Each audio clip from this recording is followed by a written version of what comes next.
As informações sobre a reação. Então, é claro, como nós trabalhamos como farmacêuticos muito com o prontuário, ou pelo menos trabalho muito com as evoluções, com o que está no prontuário do paciente.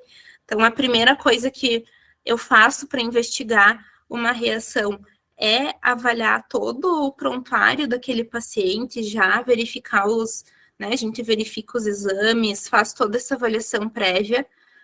Mas dentro dessa investigação, quando a gente vai coletar as informações sobre a reação, é importante que a gente tenha esse contato com o paciente, porque os sintomas apresentados, o que está descrito no prontuário, muitas vezes não representa o que realmente aquele paciente apresentou de sintomas.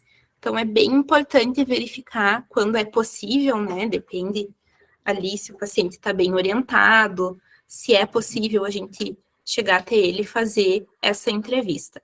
Mas muitas vezes a gente vai encontrar sintomas ali que não estavam relatados no prontuário. A mesma coisa em relação ao início e ao término dos sintomas. É claro, quando a gente identifica isso, muitas vezes a gente só vai ter o início dos sintomas, o término a gente vai acompanhar quando que vai ser, mas é bem importante definir quando que foi o início, porque vai nos auxiliar em identificar o medicamento suspeito, né? Quais medicamentos são suspeitos para aquela reação. Também, muitas vezes, o próprio médico, outro profissional descreve, não, foi logo depois de tal medicamento, não, esse aqui é certeza que foi depois da vancomicina. Mesmo assim, a nossa investigação, ela tem que ser de forma imparcial. A gente vai chegar lá e vai investigar como se a gente não tivesse essa informação, vai questionar o paciente como se não tivesse essa informação, porque realmente, muitas vezes, a gente acaba identificando que não era exatamente aquilo que estava se suspeitando pela equipe no início.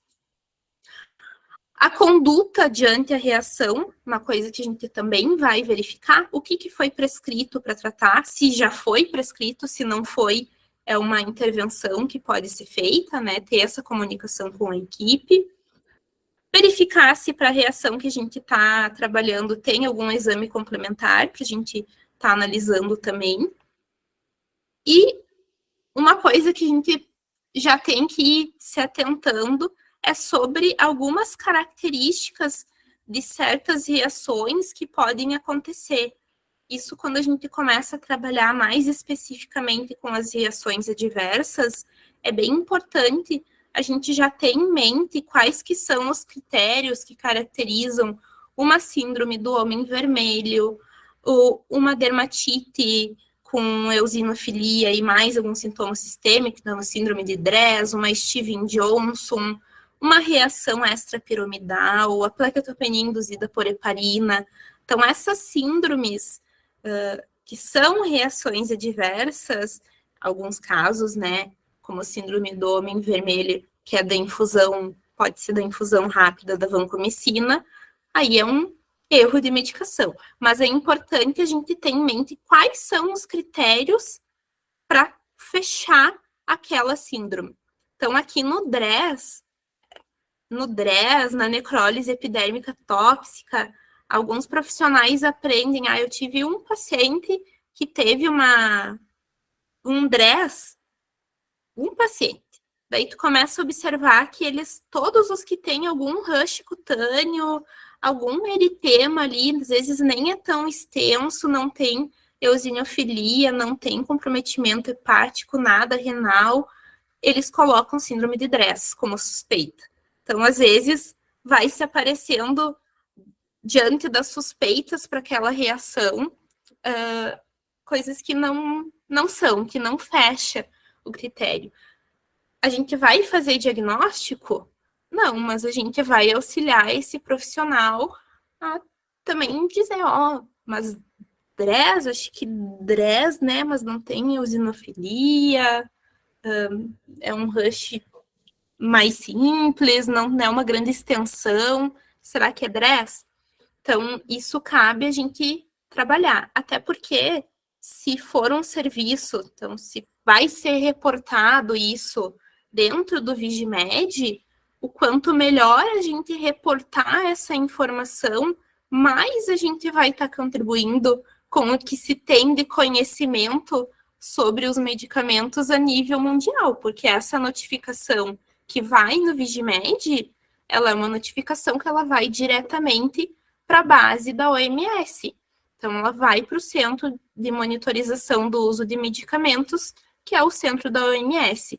Então, quanto melhor a gente conseguir caracterizar, quanto melhor a nossa informação tiver, entendo que melhor nós vamos estar contribuindo para a informação que se tem sobre os medicamentos a nível realmente mundial.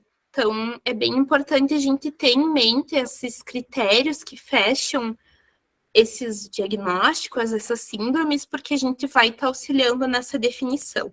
Realmente, dependendo a especialidade que você pega ali, eles acabam tendo um caso lá de necrólise epidérmica tóxica, depois todos os pacientes que vêm com alguma reação mais importante cutânea, daí tudo é necrólise epidérmica tóxica.